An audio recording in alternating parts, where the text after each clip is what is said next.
You got me?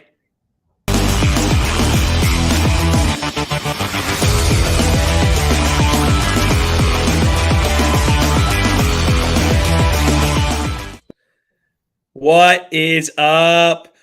It is the crossover event that you didn't know you needed, but you're getting.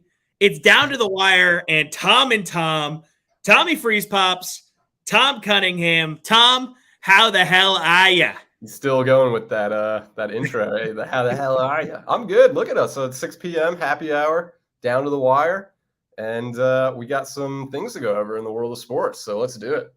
Yeah, so I figured we would just re-rack the podcast, right? So off the top, what's your baseball play of the day? No, but in all seriousness, we're excited to be on here with you guys.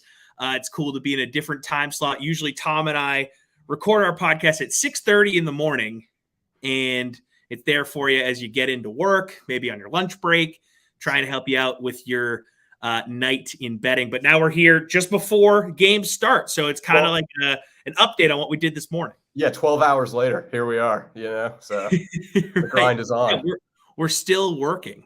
When does the workday end? It doesn't. No. We just take naps, and then we wake up, and it's the next day. No, never. No, don't even shut your eyes. Just work until you can't move anymore. So, Tom, I gave out a play at the end of our podcast, and I feel like since I have the opportunity to correct it, I'm going to do it. So Tony Gonsolin, it's not really a correction. He's not pitching. Yeah, okay, we'll call it a correction. He's not pitching for the Dodgers tonight because he was put on the IL. So my play to go with the run line for the Dodgers, I still, I think I still might run that way, and I have some time. I think first pitch is at 6:40. I still may do that, but I don't know that I'm going to go with the under 7 runs anymore. A lot of that had to do with me feeling comfortable with both pitchers they were throwing in there. I haven't had an opportunity to look at who the Dodgers are putting in place of Gonsolin, but because I didn't have that opportunity, I'm not going to be irresponsible and tell you to bet on something that I haven't done a full look-see on here, Tom. So, I guess this is a retraction from the pod. Is that even possible in the audio space? This is an audio retraction of my bet from this morning. So I'm looking up the pitchers. Matt Grove, I believe, is Michael Grove. Sorry. Michael Grove. Okay. He's 0-0 with a 5.79 ERA. So there is that. But okay, so yeah, I'm definitely not going to bet the under anymore. Yeah, I don't know about that. When Pablo Lopez has also struggled lately, I know his season ERA is 3.66, but he's really struggled as of late. But the trends we were looking at did indicate under. It also indicated the Dodgers winning.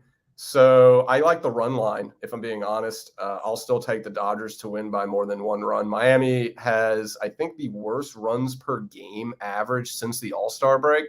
Now it is possible Pablo Lopez goes out there and pitches great, but the Dodgers have just been on fire. They've been on a roll all season. The bats are obviously the best in all of baseball, top to bottom in that lineup. So I have no issue with the run total or the run line here. I still don't have an issue with the run total going under. I mean, just because Grove has a 5.79 ERA, like I said, Miami still is the worst offense in baseball since the All-Star break. So there is that. And then Lopez again could, he could still pitch well, even though he hasn't lately. So I'm fine with the under, Tom, even though you're not going to go with it anymore.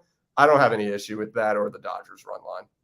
Well, I see the line has moved from 7 to 7.5 since we spoke this morning. So I'm still not going to touch it. I'll just go Dodgers run line. You know me, Tom. I just blindly bet Dodgers run line. You do blindly bet. Period. I blindly bet on. You caught that. We talked though about props, and so we had Tony Gonsolin as a possible prop bet to get the win. That obviously is not going to happen, but we went over a few, so I'll just touch on them real quick. Mookie Betts, he's hit a home run in 4 or 5 road games against the Marlins. I haven't looked at lineups though, so definitely check the lineups before you place any prop bets. And then we mentioned Joey Wendell. He's seen a double in 3 straight home games, and you can get him at plus 340 to get a double. And then another one I saw after we recorded on the podcast was Justin Turner to get a double. He has done so in 3 or 4 games, and he's at plus 350. So a lot of double markets out there between Wendell and Justin Turner I think you could get on. And look, if Grove's 5.79 ERA is any indication that he can get hit, that Joey Wendell over 1 double, well, I guess over 0.5 doubles, looks a little juicy at plus 340. So between him and Justin Turner, I might look at the double market right there.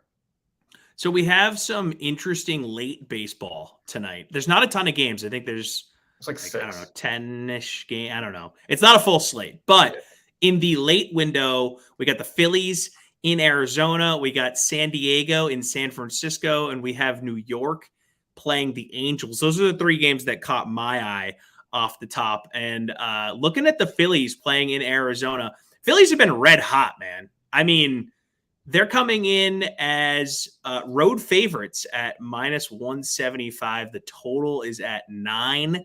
And I feel weird betting against the Phillies at this point. And you get them with their red hot bats going into the desert, the ball flying around. I don't know, man. I call me crazy, but the Phillies might be jumping on the blindly bet train along with my Dodgers run line. I might start parlaying these two night to night. Tom, what do you think about the Phillies heading into the desert to take on the Diamondbacks? You got to be a little careful because Arizona just swept the White Sox.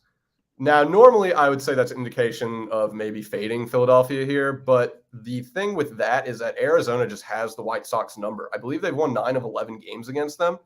So they swept the White Sox, but that's a team that they have low-key beaten every time they seem to take the diamond. So I don't know if I'd put too much into that. However, Arizona they've won 1, 2, 3, 4, 5 games. Arizona's been surprising this year. Yeah, they've been better than people thought they would be. Absolutely. Now Philly, however, they lost to Pittsburgh. That was during the daytime, and you love these specific trends I have during the day on a specific day. Well, the Phillies have won 16 straight games when facing a team with a losing record at night.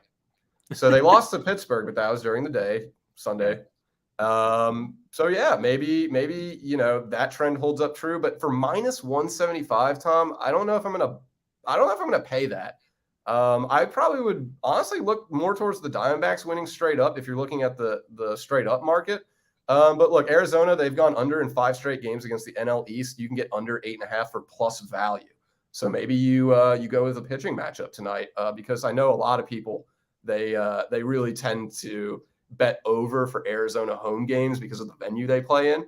They've averaged 88.8 runs per game in Chase Field, but the unders hit more, 27-34, the OU record in Arizona. Madison Bumgarner's on the mound. I might go under here in this one. Love me some Mad Bum. Speaking of Mad Bum, we got the Padres at San Francisco. Padres plus 105. Giants the favorite at minus 125. The total at 7. First pitch at 9:45. Tom, are there some pitching props we should look at ahead of this one in the National League West? Is that because of Carlos Rodon? Is that do you want something to do with him? Yeah, I'm kind of teeing you up. Okay. Well, I don't. That's what we call Machado. A big market tee up there, Tom. Okay. Well, I like Manny Machado, so I know he's not a pitcher, but I do like him to get an RBI in this game for plus 180.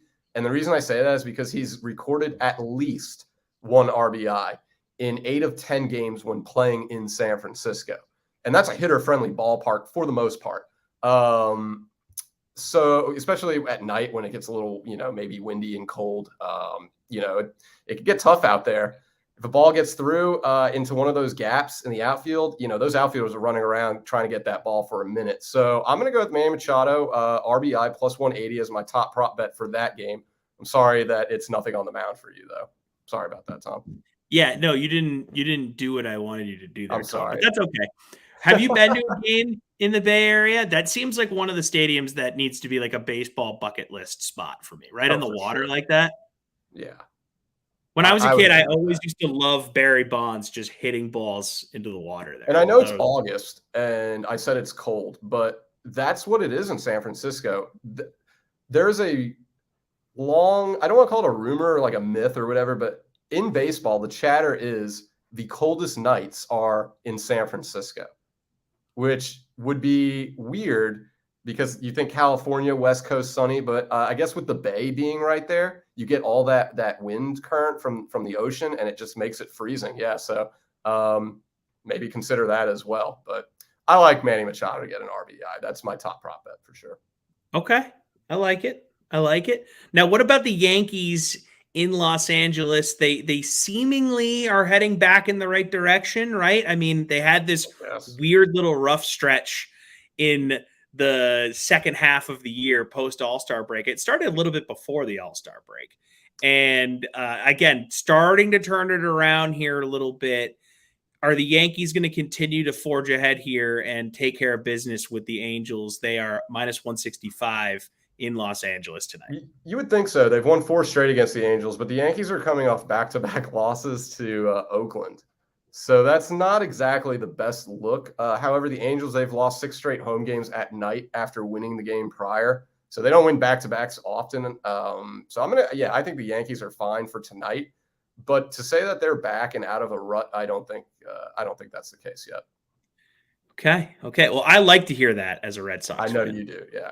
Yeah, I am not enjoying what's been going on with the Yankees here.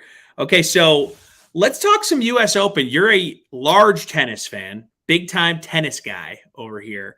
And we had a massive upset earlier today on the women's side. Why don't you talk about that? Simona Halep goes down. She was one of my picks, so that's cool. Sick. Yeah, she was plus 750 to win the entire event. The only odds that were shorter than that was Iga Swiatek at plus 400 at 4-1. Halep is out. She got obliterated in the first set. She bounced back in the second and then got broke in the third and then couldn't break back. So yeah, and I actually touched on this in the article. Like I was fine taking Simona Halep at plus 750 to win the event because she has looked so good on the hard court this year. But in the article, I did mention that she is a 1,000 series level event monster. Like she will win any event that's labeled a 1,000 series event. As soon as it becomes a major event, it's like the pressure gets to her almost, and she just plays completely out of the rhythm. So, I'm not surprised. Like I'm surprised it's the first round into an unseeded girl that no one's really ever heard of. But I'm not surprised Simona Halep is one of the early exits for the favorites in the women draw, because that's just what she does in majors. I am surprised it's this early, though, I will say. Okay, so on the women's side, since we're on that subject, who do you like at the moment? You know, we're a few hours in to round one, so I'm guessing not a lot has changed since we spoke this morning. But for those that didn't listen to Tom, and by the way, you should go subscribe to that on the Vegas Insider podcast feed. You see that little big market plug there? Good plug. Yeah. Talk to us about the women's futures market in the U.S. Open and who you like in that spot. Maybe only give us a little nibble and people can go find the rest on vegasinsider.com or on the podcast. Well, I like Jessica Pegula for a lot of reasons. She's had a really good hard court season. She plays amazing in the States on a hard court surface, and then add the fact that she's in her home state of New York. It just seems very comforting there for her. She's not going to have a lot of outside distractions, I don't think. She's just athletes or players are routine in most sports, especially tennis, golf, the individual sports. They're very routine. So it just seems like her being in New York, in the States on the hard court surface, she's going to be in rhythm, in routine. So I like her at 28-1. I think she's a good bet there. I will say one to stay away from would be Swiatek, who is the favorite, 4-1 plus 400. She's just she's not dominant on the hard court like she is the clay court. She's already dropped matches off of the clay court surface. She didn't win Wimbledon. And I think the odds makers are just kind of going off of Iga's run during the clay court season earlier this year. And I mean, even a little before that, leading into the clay court season, Swiatek had that nice little run. But I think this is just completely different part of the season. It's a little bit more chilly up in New York. I don't really know how Swiatek plays in those conditions, but I think she's very beatable for a plus 400 favorite. I would not touch her. And I think Pegula could get her if they end up meeting in a hypothetical match in the top half of the bracket. And then we talked about Serena. She plays tonight. I think she might be on right now. I'm not too sure, but she has a nice draw. I think Serena's stamina is not the best, so she won't get to the quarters or the round of four. That'd be the semifinals. The fourth round. I don't think she's going to get that far, but the draw is set up for her to perform well. So I think the names in front of her are beatable for her. It's going to come down to how in shape is she. And she's playing doubles with her sister. So that's going to be taxing for her as well.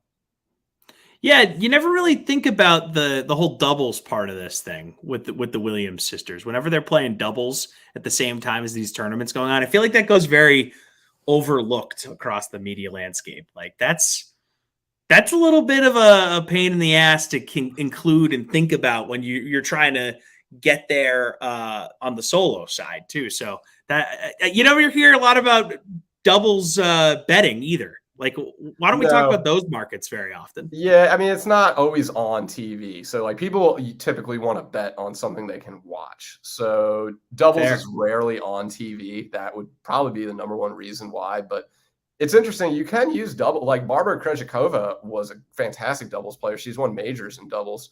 And then she went over to the singles side, and she won the French Open. And now she's one of the better players in the singles draw. So it can be used as a way to kind of scout players you might not be familiar with who might be coming over to the singles side. It is a completely different game, though, 100%.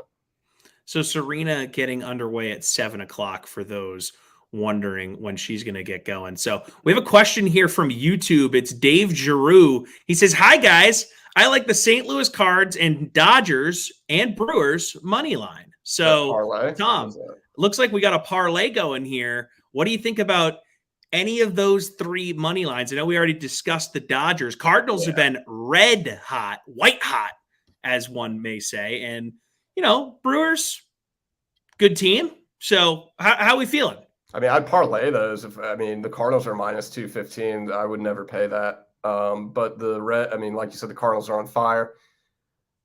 Is Arenado back? I think he went on, was it bereavement leave or paternity leave? He went on one of those leaves. I don't know if he's back or not, but they should be fine. The Reds, they've lost 8 straight games when facing a team with a winning record at night. So, I think the Cardinals are going to be fine there. I just don't know if I'd pay that price for them. It feels like a parlay. When you're throwing all three of those out.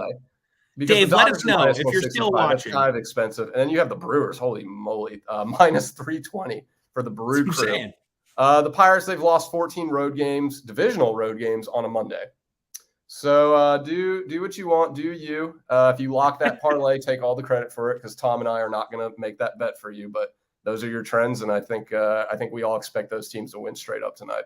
Arenado back from the paternity list. He is back 2 days ago, apparently, according to the St. Louis Post-Dispatch and from our producer Spencer on the private chat on StreamYard. So if you guys are just tuning in, this is the Tom and Tom podcast takeover of Down to the Wire here on the Vegas Insider YouTube channel. You guys should subscribe down in the corner there. I think I'm pointing in the right direction. Just point in both corners. It's around here somewhere. Hit the subscribe and give us a like. Do all that good stuff. And go check out the podcast. We do it every morning at 6:30. We record it. It's usually up before 9 a.m., so that's Eastern time. So depending on what time zone you're in, it could be a good drive to work. It can be during your lunch break, during your workout, your drive home. A lot of stuff that we talk about can be helpful for your bets that night.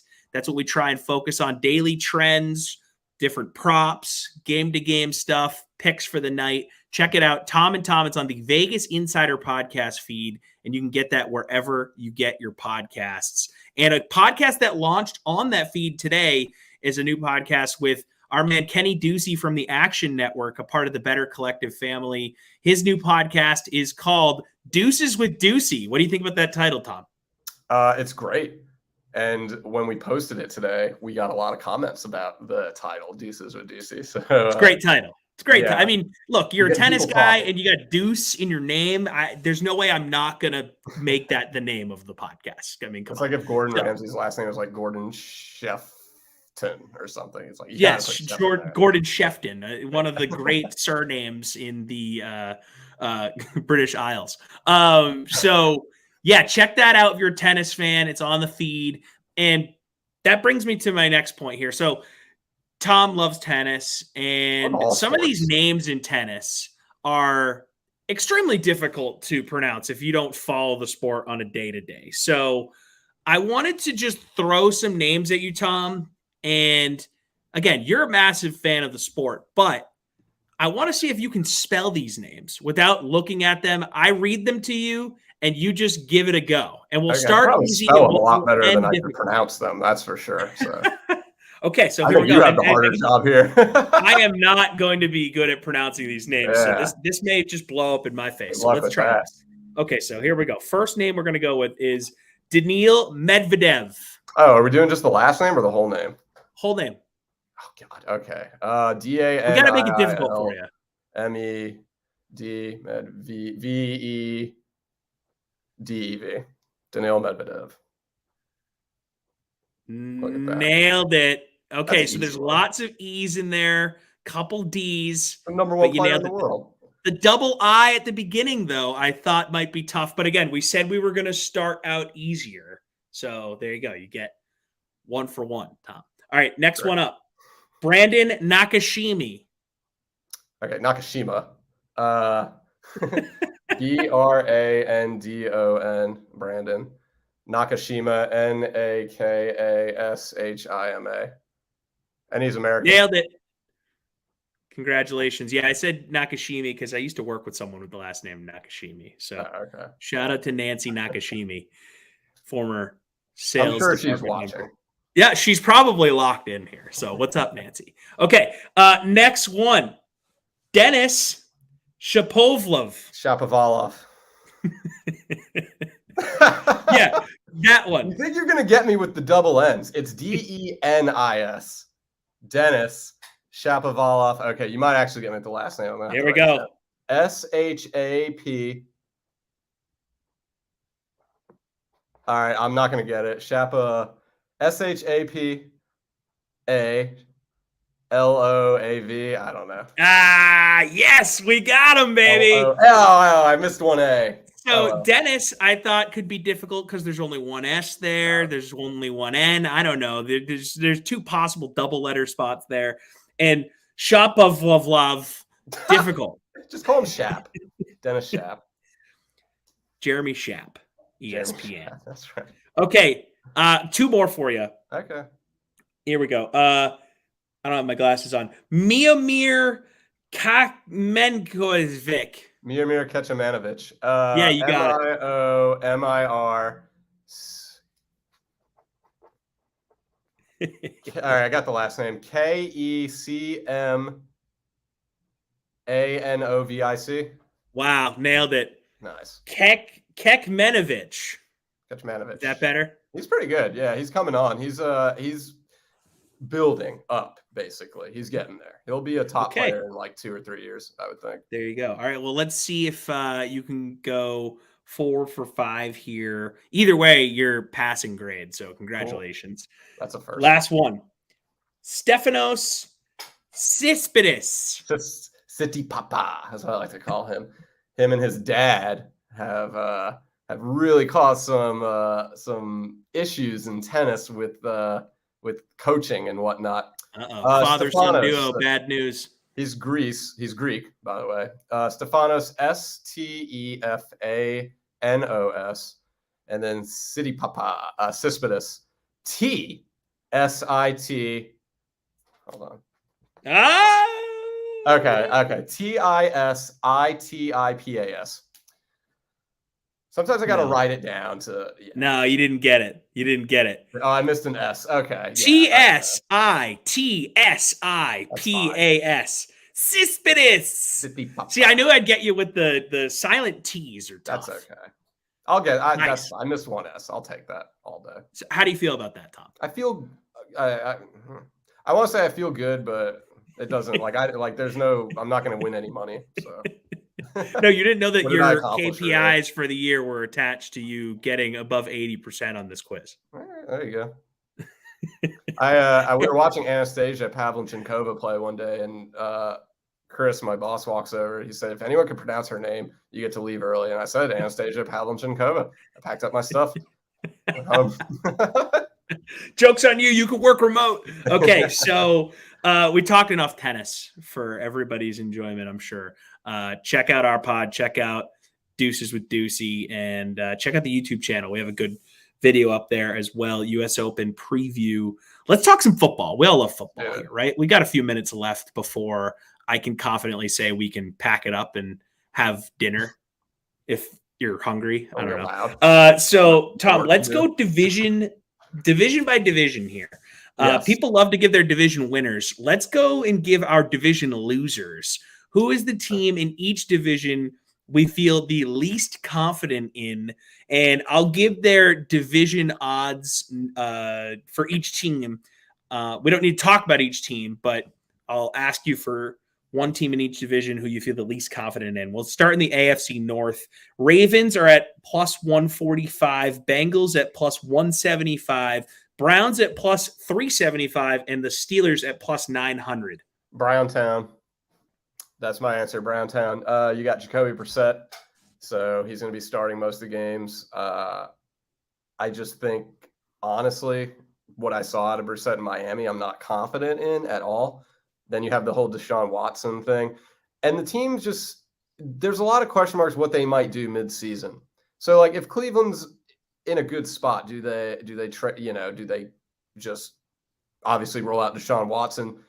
And then is that going to stick? So, like, if they play well and then Watson comes back, are they going to play better? Are they going to play worse? Are they going to play the same? You just don't know. Odds will tell you they'll probably play better with Deshaun Watson, but you just don't know until they get out there. So there's a lot of question marks surrounding this team, and it all stems from the quarterback position. Now let's just say Cleveland, they're kind of there, but they're losing games. Do they trade for Jimmy G? And then if they do that, does Deshaun Watson? I don't think they will because they've got tons of money in Watson, but basically this whole Deshaun Watson fiasco to me just makes Cleveland the one team you don't touch in this division. So I would say Browntown. So I think I'm leaning that way as well. And some breaking news over the last hour or so, Jimmy G finalizing a deal with the Niners to become the highest paid backup quarterback in the NFL. So congrats to Jimmy G on continuing to stack fat checks. I'm going to go with the Browns too. I think Deshaun Watson missing that much time makes me feel the least confident in Cleveland because I think people are counting out Pittsburgh a little too soon. I know that they have issues at quarterback. Clearly, Mitch Trubisky is not going to win you a Super Bowl. But Ben Roethlisberger wasn't winning you a Super Bowl last year, and they made the playoffs, right? So, I don't know. They're returning most of their roster. They have nice pieces on defense. I think Deontay Johnson's one of the best receivers in the NFL. I like Najee Harris. Mike Tomlin is running that same system. It's nice to have continuity in the NFL, right? So, I feel like the Steelers could sneaky finish around 500, maybe a game above 500. I haven't looked at their schedule recently. So take what I'm saying with a grain of salt, but just, full scope of the Steelers organization. Yeah, I feel more confident in them than I do with Cleveland dealing with all of the turmoil they got going on with Deshaun Watson. So we're in lockstep there. Let's go to the AFC South. We got the Colts at minus 140, Titans plus 180, Jaguars plus 800, and the Texans at plus 3,000. Who are you the least confident in heading into this season, Tom? And I think I know your answer, but I'm curious of what direction you're going to go here to explain your answer. I guess I'm going to go Houston here, but I don't know. I think Tennessee might drop, if I'm being honest. The reason I'm skeptical to put Houston at the bottom is I've said this a lot. Davis Mills, the progression he made throughout the season, I think was one of the best progressions I've ever seen from an NFL player, from throwing the amount of picks he threw to the way he ended the year. The Texans were playing teams like the 49ers in the final 4 weeks of the season. And I don't know the exact number, but Davis Mills I think he threw 10 touchdowns to 2 picks the last 4 games. So the improvement was there. So I kind of like Houston to be competitive with Davis Mills as dark horse, but playing it safe and playing it more realistic to the brain than the heart, they're probably going to be the worst team in that division. Even though they might win 6 games, 7 games, they might be the worst team in that division. And then I think Jacksonville's just too easy. So Yeah, I'll take Houston, but I'm high on Davis Mills. Yeah, so I'm surprised the Texans are at plus 3,000 and the Jaguars are at plus 800. I just feel like the Jaguars Quarterbacks. and Texans are a little bit closer than people are realizing because of what you just talked about. Davis Mills is no slouch. I think he showed that he's a legit NFL quarterback last season playing on a crap team. Texans were in a lot of games last year, if you paid attention to Houston at all. And, as a Patriots fan, the Texans should have beaten us last season. The Patriots stole a game in Houston. It's like they tried to give it away, but really it's because I think Houston's scrappy. And they got Lovie Smith at the helm, professional football coach, Lovie Smith coming in. People like him. They like playing for him. I mean, yes, the Jaguars have Doug Peterson now, and sure, they spent some money in free agency. They're bringing in Christian Kirk. They paid a lot of money for Christian Kirk. It's like 4 years, $84 million for a glorified slot receiver. So we'll see how that goes. I'm going to go with the Texans as well, but I think it's going to be a lot closer than people realize. In fact, I wouldn't be shocked if they end up with the same exact record. Let's just go on the record. Can I make that bet somewhere? Jaguars and Texans to have same record at plus 750. I'd put some money on that. So there you go. AFC East. Who you got? Bills minus 225. Dolphins plus 475. Patriots plus 475. And the Jets at plus 2,200. Jets is pretty easy. Not a lot of explanation needed. It's the quarterback position. Zach Wilson's already hurt. Now, Joe Flacco could come in and do work, but it's Joe Flacco. So I'm going to go with the Jets as the worst team. If you pick the Patriots, I wouldn't argue with that, even though it's weird. The Patriots, I think, could be the worst team in the division at the end of the year, but I also think they can make the playoffs. They're the most, to me, Jekyll Hyde team out there. So I'm going to go with the Jets and play it safe. Yeah, the Jets are by far the worst team, I would say. Yeah. But the Patriots will have a disappointing season. I'm just going to get ahead of it. I understand why you, as someone that has watched Belichick for 20 years, would say that they can make the playoffs because you trust Belichick. And there are some pieces on the Patriots that have had success, but there's not that many players left from those Super Bowl teams. Mac Jones is good, but can he lead you to a freaking playoff spot by himself? Kind of. I don't know. We'll see. I'm sort of wait and see on the whole Patriot experiment here without Josh McDaniels and without some pieces we've had in the past. But yeah, the Jets, let's just say the Jets so I don't have a mental breakdown here. Excuse me. Tom, take over for a second. Sure. We can't do the edits here like we do in the podcast. AFC West, I guess, is next. I'm going to go with Denver. As much as I want to pick the Chargers, everyone seems high on them to go to win the Super Bowl this year. If their coach is going for it on 4th and 15 from their own 20, they're not going to get anywhere close to the Super Bowl. So unless Brandon Staley stops coaching games the way I play games of Madden, then the Chargers aren't going to do anything.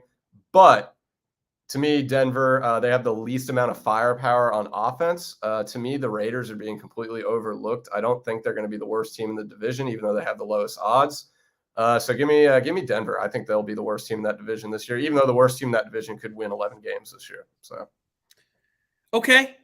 So I'll give you guys the odds here. Chiefs plus 160, Chargers plus 250, Broncos plus 260, Raiders plus 650. I think the Raiders at plus 650 to win the AFC West might be the best value on the division's odds board. In fact, I may even throw some cash on that because they loaded up on both sides of the ball. And Josh McDaniels is coming at this thing with a second shot, right? So he learned from his mistakes. He got more experience. He had more deep playoff runs, won Super Bowls.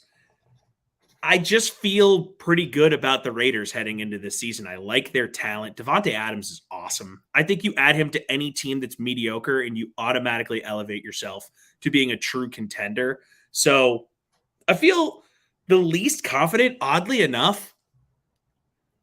You know what? I was about to say it, but maybe I'm crazy. Tom, I just don't feel good about the Chiefs. I really don't. And I It's know that late. Mahomes is You're amazing. tired. Dude, I don't know, man. My antennas are up on the Chiefs. Why? They Andy really Reid is are. still there. True, but They're not going to miss the playoffs unless I don't Mahomes know. gets hurt.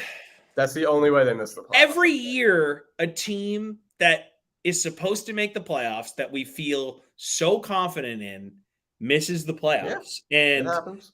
maybe this is the year that the Chiefs, they had that weird start to the season last year, right? Like, let's not forget that this team with Tyreek Hill, with everyone healthy last year, had to have a miraculous winning streak to end up where they ended up, right? They had a problem keeping leads. We saw that in the AFC Championship game.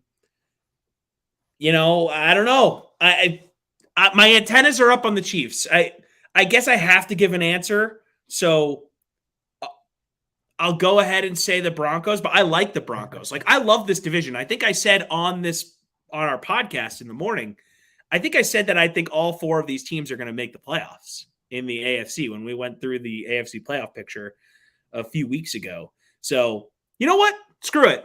I'm going to say the Chiefs. I think the Chiefs, yeah. I'll hold it over you later. Don't worry. And I'm on the record here, too. So when you say things on the internet, it lasts forever. So I'm totally screwed here. So why don't we put a pin in this? We'll do the NFC on Thursday night. We're going to be taking over this feed again on Thursday. We'll talk about the worst teams in each division in the NFC on Thursday. Tom, any parting words for our fair viewers here on the Vegas Insider YouTube channel and on the Twitter feed at Vegas if you haven't Insider? seen Prey, it's awesome. Check it out on Hulu. You are all in on Prey, man. You are just banging the Prey drum. So good. Hey, how about this? Give us an Oscars take on the way out. Something you haven't said on the podcast. Oh shit! Everything Everywhere All at Once is right now best picture of the year. So if you can get odds on that in one of the 5 states in America that you live in where it's legal, BetMGM has it at 10-1, and PointsBet has it at 5-1, completely cut in half. So go to BetMGM, and I put a little ticket on Everything Everywhere All at Once right now. All right, there you guys go. That's down to the wire for Monday. Starting out Monday strong on this feed. And Tuesday, you guys are gonna want to check in. We got Joe Madden, one of our handicappers here at Vegas Insider, one of our new handicappers. Yeah. She also does a great job on the media side. She has a podcast that she broadcasts on our Twitter feed, I think almost every day. And she's going to be doing some on-air stuff for us here at VI. So you will see her here on the Down to the Wire show tomorrow night, and then again on Friday night.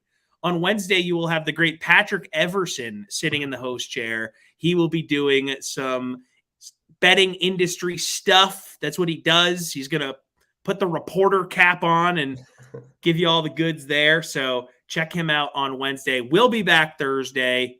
You got Joe on Friday. But hey, that's it for tonight. Tom, I will see you bright and early tomorrow. Yes, we'll see you in the morning. Have a good one. See you guys.